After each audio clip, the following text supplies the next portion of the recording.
연세대 그리고 고려대 학점은행제로 합격을 많이 좀 편입을 시켰기 때문에 꼭 그런 거에 너무 기죽지 않았으면 좋겠어요. 하지만 서울대의 경우에는 네, 안녕하세요. 스카이 강쌤입니다. 오늘 이 시간에는요, 스카이 편입에 있어서 전적대 학벌이 중요한지, 그리고 어떠한 사례들이 있었는지, 이런 부분들에 대해서 제가 말씀을 좀 드리고자 합니다. 제가 오늘 이 영상을 또 찍는 이유는요, 편입을 준비하시는 분들이 정보가 정말 많이 부족하기 때문입니다. 예를 들면요, 서울대 편입, 무조건 연고대 편입은 인서울만 가능하다, 전적대 학벌이 어느 학교 이상이 아니면 안 된다, 이런 얘기들이 좀 있는데요, 꼭 그렇지만은 않다라는 점, 그리고 그렇지 않은 사례들을 제가 직접 말씀을 드리면서 합격한 사례를 좀 알려드리고자 합니다. 왜냐면요, 일부 커뮤니티나 그리고 학교 후기들 한해서는요, 이런 정보들이 다 나타나 있진 않아요. 그 이유가, 저도 서울대 편입을 합격을 하고 나서 제가 이제 서울대 3학년으로 들어갔잖아요. 근데 새로운 친구들을 만난다거나 새롭게 만나는 사람들한테 저는 그냥 서울대 학생이라고 얘기를 하지, 서울대 편입한 합격생입니다, 이런 얘기를 굳이 하지 않아요. 그래서 연세대나 고려대 편입한 학생들도요, 편입 합격하고 나서 본인이 이전에는 원래 다른 학교였다, 이런 거를 새로운 사람들을 만날 때 얘기하고자 하는 걸 원치는 않아요. 즉,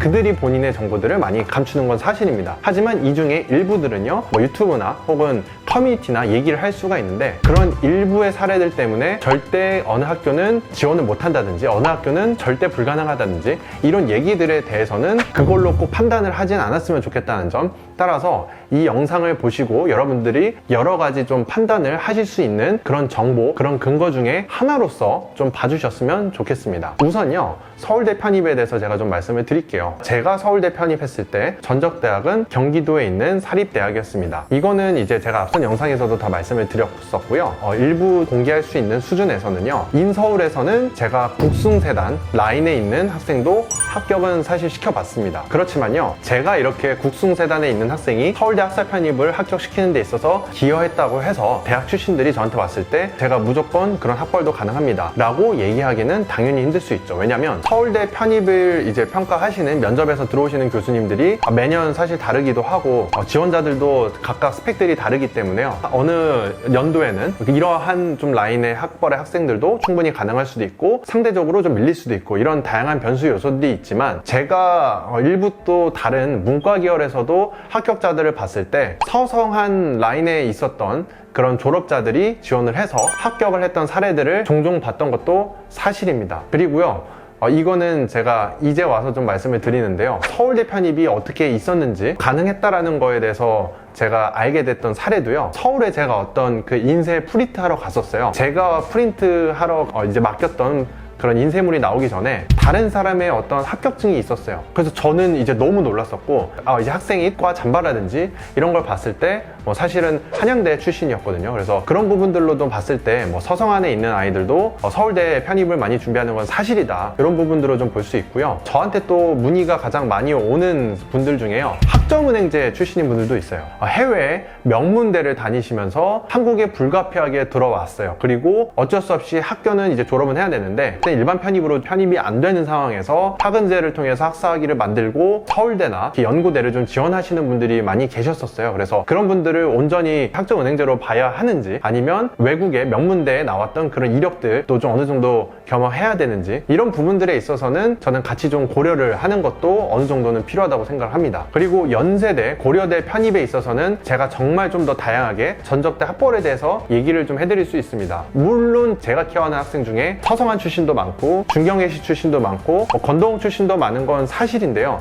이런 사례들도 있어요. 학점은행제 출신이고 실제로 학사학위도 되지만 일반 편입으로 본인이 원하는 학과를 지원했었고요, 일반 편입에서 그 학과 같은 경우에는 우리가 흔히 얘기하기로 대부분 중경예시 이상인 학생들이 합격한다, 그리고 서성한 이상인 학생들도 많이 합격한다, 이런 학과로서 좀 알려져 있는 학과들도 있었지만, 실제로는 학점은행제로서 일반 편입을 지원해서 합격을 했던 사례도 있었다는 점을 좀 말씀을 드리면서, 무조건적으로 전적대 학벌 때문에 안 된다라는 것보다는요, 연세대, 고려대 편입시험에 있어서 가장 중요한 거는요, 필기시험을 가장 잘 보는 게 중요해요.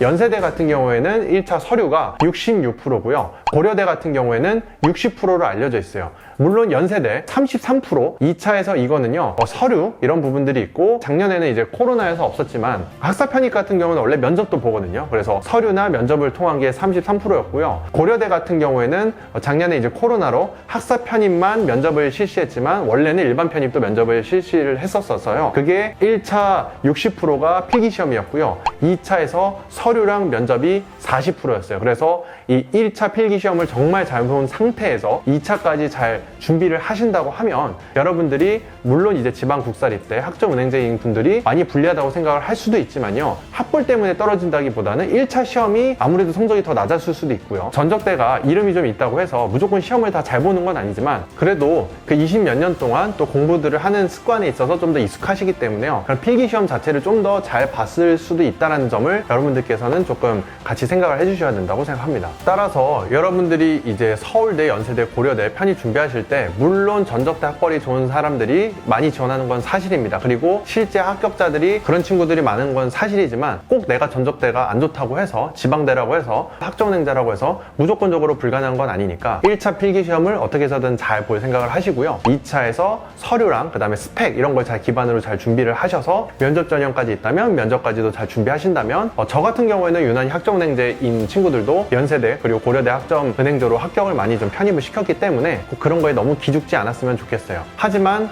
서울대의 경우에는 연세대, 고려대보다는 학벌을 조금 더 많이 볼 수밖에 없는 상황에 대해서는 조금 조심스럽게 생각을 좀 하고 있지만요, 이런 사례들에 대해서도 제가 이렇게 말씀드리는 것 때문에 서울대 편입도 무조건 안 된다 이렇게 생각은 하지 마시고, 본인이 이런 어려운 상황에 있음에도 불구하고 나는 서울대 편입을 해보겠다 라고 생각하시면 꼭 그래도 지원해 보셨으면 좋겠어요. 왜냐면 제가 합격했던 서울대 공대 제 학과도 학과 개설일에 편입 최초 합격생이었거든요. 그래서 저도 만약에 제 학과에 편입 합격생이 이전에 없었던 거 알았다면 지원을 안 했을 수도 있지만 저는 그냥 그런 거 무시하고 했거든요. 그래서 이런 상황들이 있기 때문에 여러분들이 정말 서울대 편입도 준비를 해서 지원을 해보고 싶다고 하시면 그 의지와 그 신념을 갖고 잘 준비해서 꼭 좋은 결과가 있어서 그런 기적을 또 같이 보여주셨으면 좋겠습니다. 다음 시간에는요, 연세대 그리고 고려대, 서울대 편입에 관련된 정보들로 여러분들께 인사를 드리도록 하겠습니다. 감사합니다.